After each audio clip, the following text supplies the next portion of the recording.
हमारा टाइम्स की तरफ से आप सब लोगों का बहुत बहुत स्वागत है। Thank you, मैं sir. स्वागत करता हूँ दीपेश सर का Thank you, और की मैम का।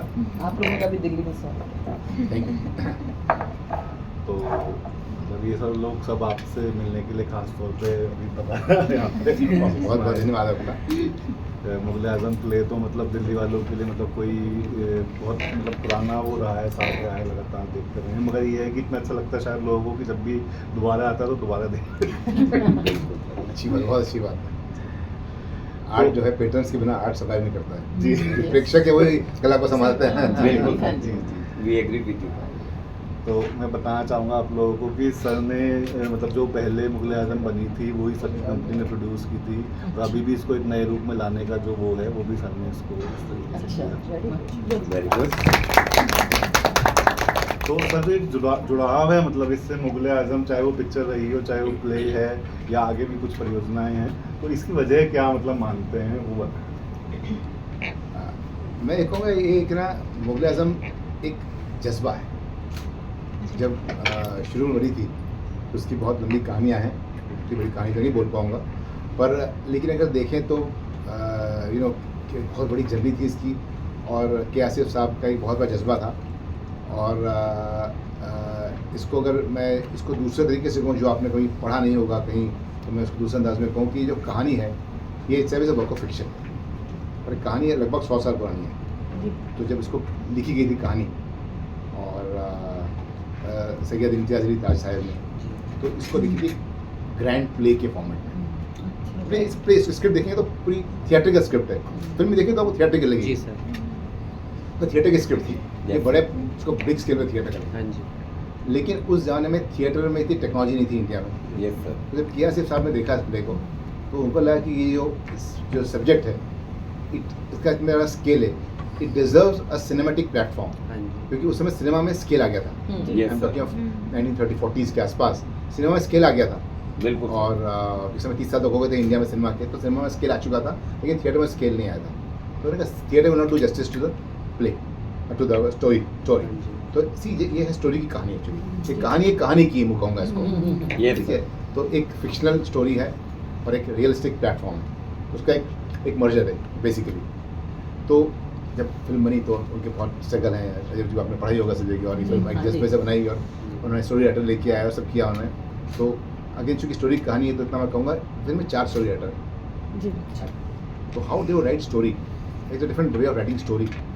कि अब 4 राइटर हैं, चारों दिग्गज लिखने वाले, तो चारों को कैसे, 4 लोग बड़े लोगों को साथ लिखना कमानी बहुत डिफिकल्ट है। तो हमें कहानीकार एक होता है, कहानीकार एक और एक अपनी सोच से करता है। अब 4 लोगों की सोच में कैसे करें। हाँ जी।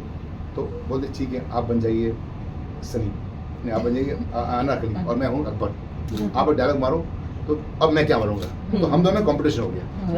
Yes, sir. To give the best. वो तो उनके कंपटीशन का बेस्ट पार्ट निकाल लिया। हाँ। फिर 4 लोग साथ में करने के लिए इट्स वेरी डिफिकल्ट टू एक ब्रेन में काम करें। फिर तू बन जाओ अनारकली और तुम बन जाओ अकबर, अब तुम लड़ो अपने आप में। तो अब तुम क्या कहोगे, तुम क्या कहोगे, ऐसे करके रिहर्सल करके स्टोरी को डेवलप किया। दोनों अपना तो बेस्ट देंगे। अपना बेस्ट देंगे। तो उनके कंपटीशन को उन्होंने एक स्टोरी में फॉर्मेट कर दिया। तो कोई भी कहीं भी आपने कहानी का 4 ही देखे होंगे। सलीम जावेद तो 2 देखा आपने, Yes, सब 2 देखे होंगे, 4 लोग साथ में। Yes. That was any case contribution की 4 कहानीकार को बेस्ट को लेके आपने कहानी लिखी। ठीक है, तो उस कहानी को, ओरिजिनल कहानी को उन्होंने चेंज किया, आई मीन एंड भी चेंज किया, ये चेंज किया।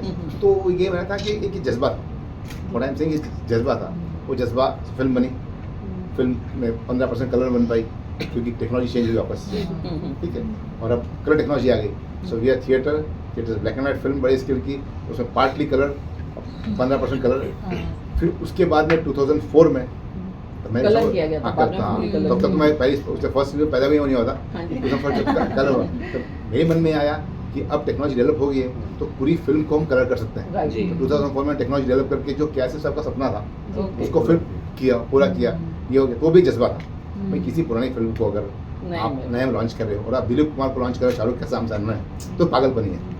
मतलब अगर आप किसी को बोलो कि मैं दिलीप कुमार को लॉन्च करूंगा और सामने शाहरुख खान की पिक्चर होगी तो लोग पागल ही कहेंगे। उस पागलपन का दूसरा नाम है जज्बा। It is a fine difference between passion and madness. उसी को पैशन बोलते हैं, मैडनेस बोलते हैं। It's a matter of perspective. वो हाथी को सामने देखता है, हाथी की सूंड देखता है, तो पीछे देखता है, पूछ देखता है, हाथी है। हाँ, सही। तो वो मैटर ऑफ पर्सपेक्टिव है। फिर जब फिरोजाबाद साहब लेकर आए कि यार प्ले बनाएंगे तो तो उस जज्बे से हमने प्ले बनाया। तो ये कहानी जज्बे की है एक प्रकार से। और now I am just coming to the end of it. If you see जो कलर फिल्म थी वो कैसे से आपका सपना पूरा हुआ, बैकग्राउंड होगा, लेकिन जब मुगल-ए-आज़म म्यूजिकल है वो ओरिजिनल राइटर का सपना पूरा हुआ कि थिएटर का वर्जन होना चाहिए। So it is a larger force working behind it. हम लोग इसके निमित्त और साधन है। एक लार्जर फोर्स है कि इस कहानी को एक लेवल बना था एक स्टेज का जो 100 साल पहले सोचा था, लेकिन पहले बैकग्राउंड फिल्म बना, फिर वो कलर बना और फिर ये बना। So it's larger story being है। तो ये स्टोरी के अंदर स्टोरी है, ये मेरा कहना है। This is what is my उस समय उन्होंने मैनिफेस्ट किया होगा ये कि ना कि मेरे को ये बनाना है। इसने क्या किया, क्या उन्होंने अभी हम लोग छोटे कठपुतली किरदार है, जब ना हम निखा रहे हैं और चीज बन रही है। तो इस शो की एक मतलब एक खास चीज़ ये रही है कि प्रोड्यूसर भी वही हैं, डायरेक्टर भी वही हैं, लेकिन जो लीड एक्ट्रेस हैं वो लगातार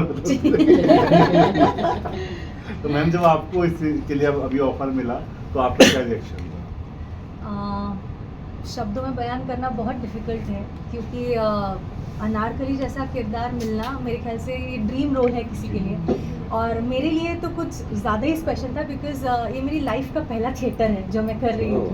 मैं हमेशा से स्टेज पे एज अ सिंगर ही आई हूँ, लेकिन जब ऐसा कुछ पहली बार में ऐसा कुछ मिलता है तो बहुत बहुत बड़ी उपलब्धि कह सकते हैं। मैं एक चीज़ और बोलना चाहूँगी, जो रोल मधुबाला ने किया वो आपको मिला करने के लिए, तो it was must be dream come true. बिल्कुल बिल्कुल, मेरे ख्याल से हर किसी के लिए जो भी थिएटर में जाता है उसके लिए ऐसे मधुबाला का एक वो अलग ही वो था, और था करके।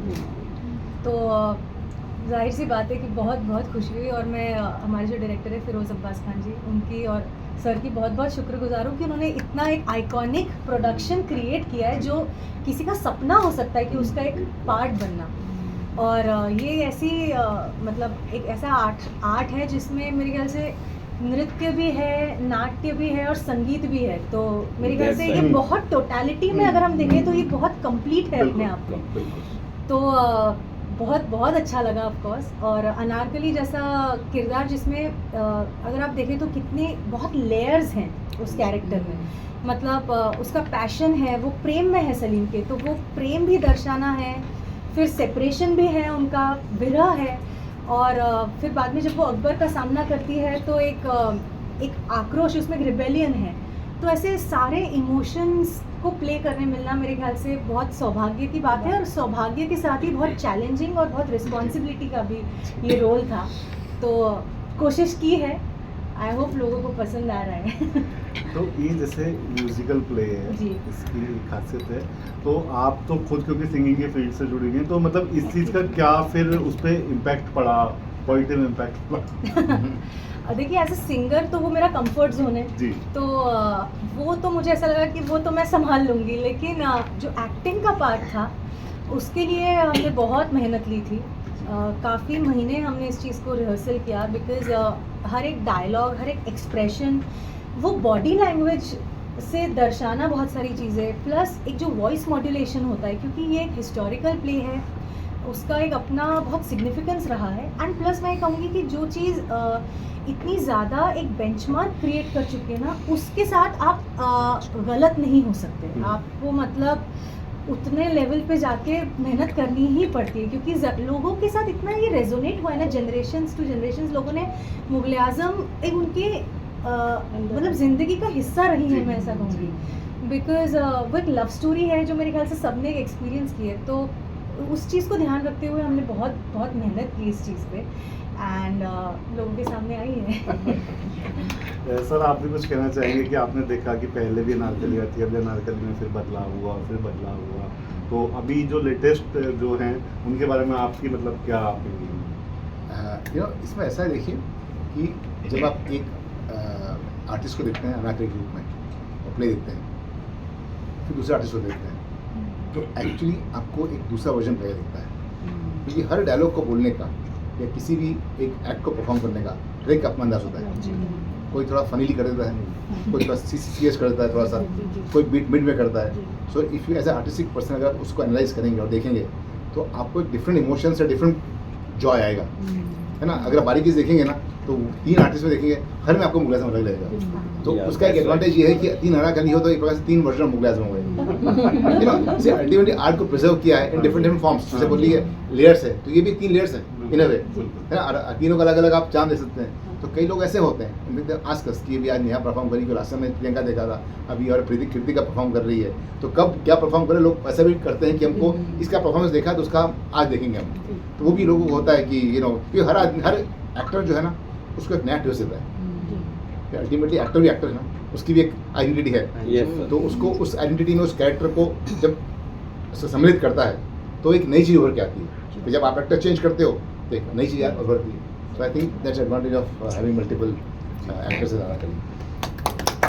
आप लोगों को कोई सवाल पूछना चाहे तो अपने हाथ रेस कर लीजिए। आप पूछिए। ये पहले मैम आप तो मैम ने भी हाथ खड़ा किया, तो आपके ladies always first. Thank you.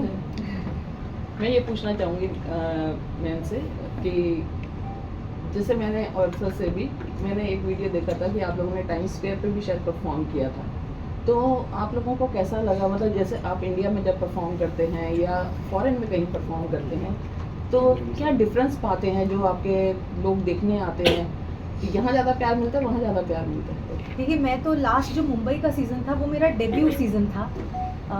उसमें मैं पहली बार स्टेज पे उतरी थी, तो अमेरिका का कैसा रिस्पॉन्स था उसके बारे में शायद sir right person to answer. तो मैं तो उसको लिखा आपको डिफरेंट देता हूँ पर्सपेक्टिव। इंडिया में जो आते हैं ना मुगल आजम देखने वाले, तो हर जगह पेटर्न्स हैं, तो सब अच्छे पेटर्न्स हमारे लिए, but I am just perspective, हर का पर्सपेक्टिव अलग होता है। तो जो इंडियन पेटर्न्स आते हैं वो आते हैं आर्ट के लिए, थिएटर के लिए और कुछ एंटरटेनमेंट के लिए जनरली। जो अमेरिकन पेटर्न्स आते हैं they can do something very different. Now I want okay, ठीक है, आर्ट है, थिएटर है, म्यूजिक एंटरटेनमेंट तो है ही सही, I am not denying that.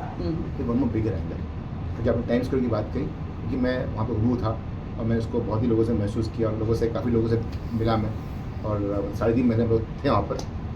तो जो सबसे बड़ी बात उभर के आई वहाँ पर वो ये थी कि जो ब्रॉडवे शोज जो हैं अमेरिका ने बनाए, अमेरिका ने बनाए, बात भी करते हम लोग, और उन्होंने ब्रॉडवे शोज से एक अमेरिका का इकोसिस्टम बनाया है which they call is a soft power of America. अच्छा।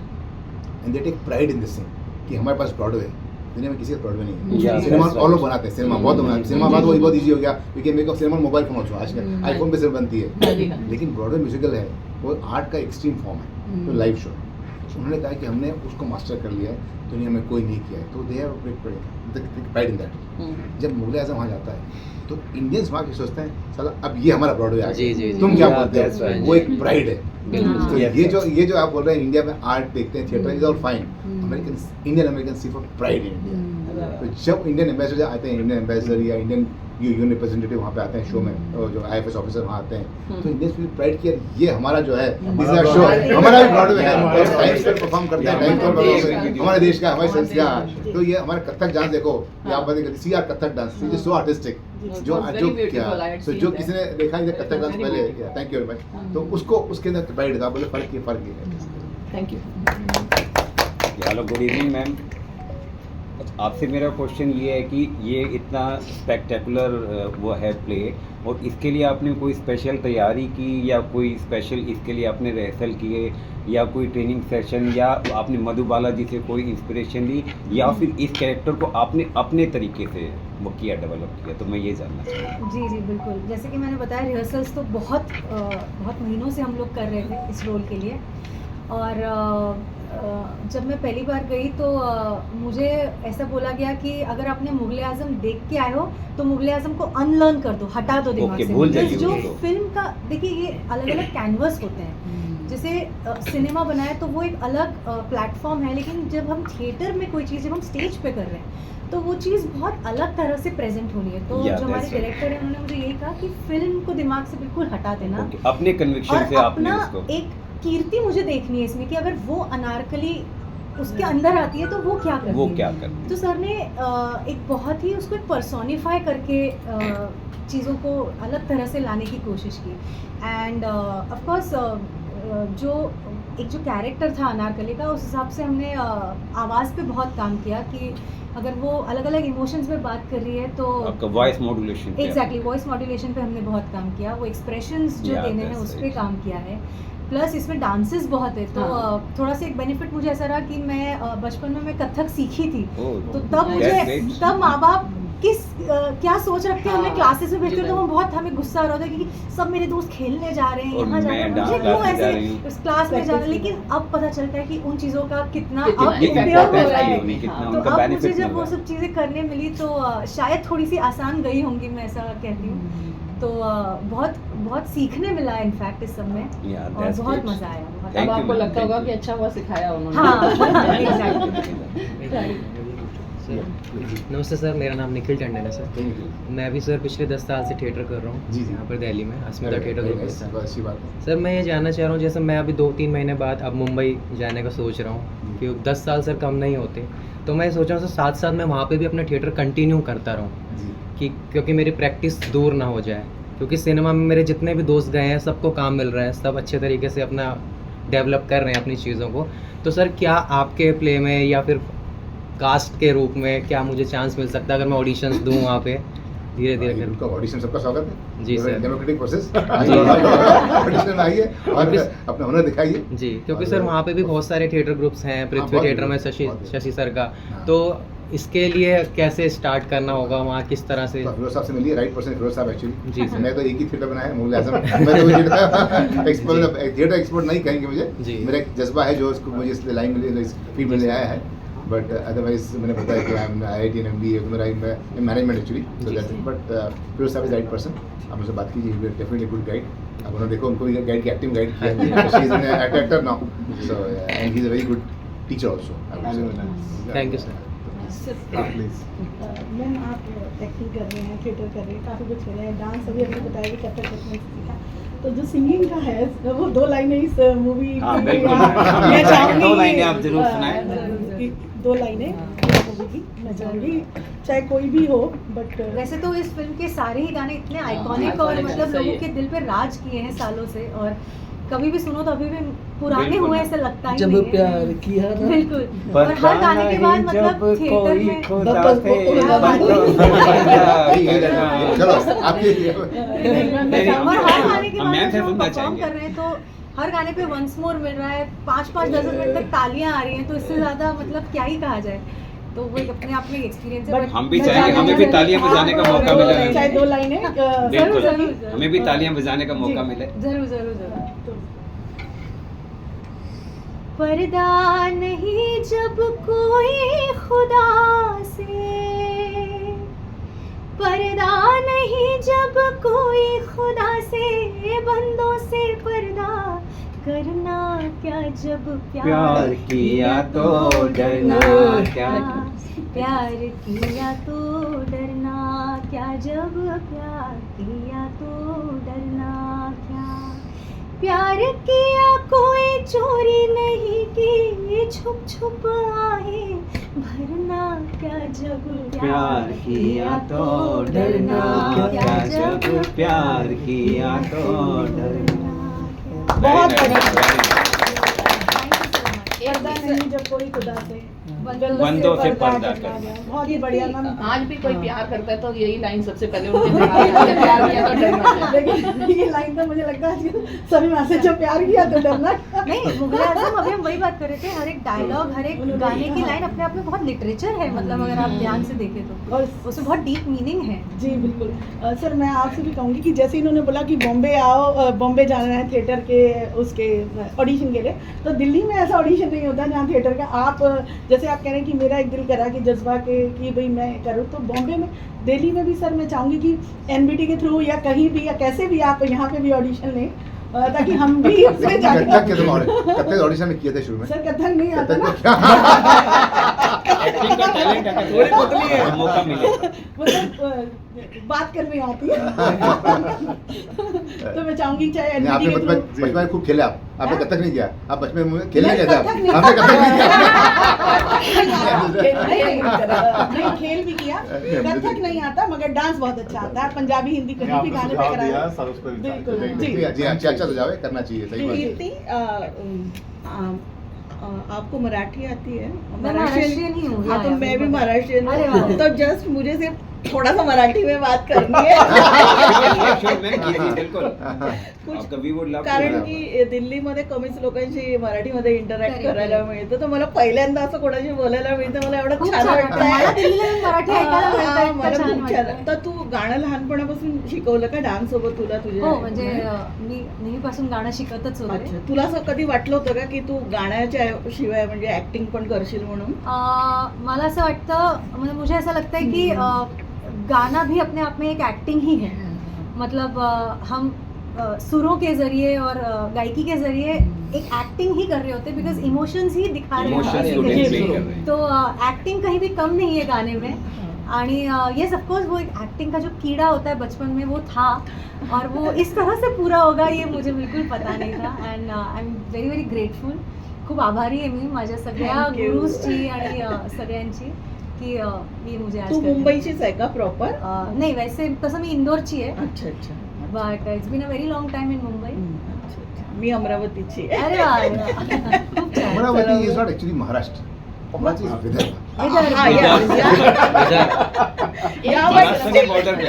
हाँ, it is a- अमरावती का मैं ये पूछना चाह रही हूँ कि जैसे आप इस प्ले में आपने एक्ट करने आए तो कैसे आपको उन्होंने मतलब कहाँ देखा आपको कि उनको ये लगा कि आप इस प्ले को बहुत अच्छा मुगल आप अनारकली का रोल बहुत अच्छे से निभा सकती हैं, कहाँ आपको हाँ। देखा उन्होंने और कैसे आपको ये रोल मिला, मुझे ये पूछना था। एक्चुअली सच बताऊं तो सोशल मीडिया का इसमें बहुत बड़ा हाथ Oh, रहा है. Yeah, that's और great.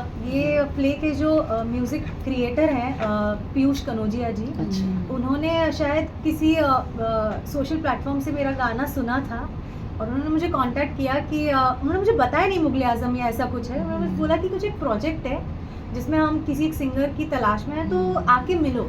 तो मैं जस्ट कैजुअली जैसे हम म्यूजिक में लोगों से मिलते हैं तरते हैं तो मैं गई और मिली और तब उन्होंने मुझे कहा कि तुमने मुगले आजम सुना है क्या? मैंने कहा कि बिल्कुल सुना है, किसने हाँ, नहीं हाँ, सुना है. तो बोले कि उसमें हम एक एक्टर की तलाश में हैं तो सिंगिंग तो मैंने तुम्हारा सुना है, you are very good with it, but acting की है क्या कभी? मैंने कहा की तो नहीं है लेकिन अगर कोई मुझे थोड़ा सा ट्रेन करे तो शायद मैं कोशिश करना चाहूँगी. तो वो मुझे बोले कि फिर जो हमारे डायरेक्टर है फिरोज अब्बास खान जी उनसे मिल लो and see what happens next. तो मैं बिल्कुल एक क्या कहते हैं कोरी स्लेट की तरह गई थी कि मुझे कुछ पता नहीं है, जो भी होगा देखा जाएगा. तो मैं With गई और confidence. हाँ मतलब कॉन्फिडेंस कह लो या इग्नोरेंस कह लो, मतलब मुझे पता ही नहीं जो चीज़, उसके लिए मैं क्या ही तैयारी करूँ मतलब. तो मैं जस्ट गई और पहली मुलाकात सर से इतनी अच्छी हुई, लगा ही नहीं कि मैं किसी इतने बड़े डायरेक्टर से मिल रही हूँ. इतना कंफर्टेबल था सब कुछ और उन्होंने मुझे कुछ लाइंस दी थी पढ़ने के लिए स्क्रिप्ट की और पता नहीं मैंने कैसी पढ़ी क्या की, लेकिन उन्होंने एक विश्वास दिखाया, बहुत फेथ दिखाया कि कुछ थोड़ा सा अगर तराशूं मैं तो शायद कर पाएगी ये लड़की. तो फिर वहाँ से वो जर्नी शुरू हुई और हमारे रिहर्सल्स और सब चीज़ें फिर शुरुआत हुई वहाँ से. बहुत अच्छा हुआ। Thank you.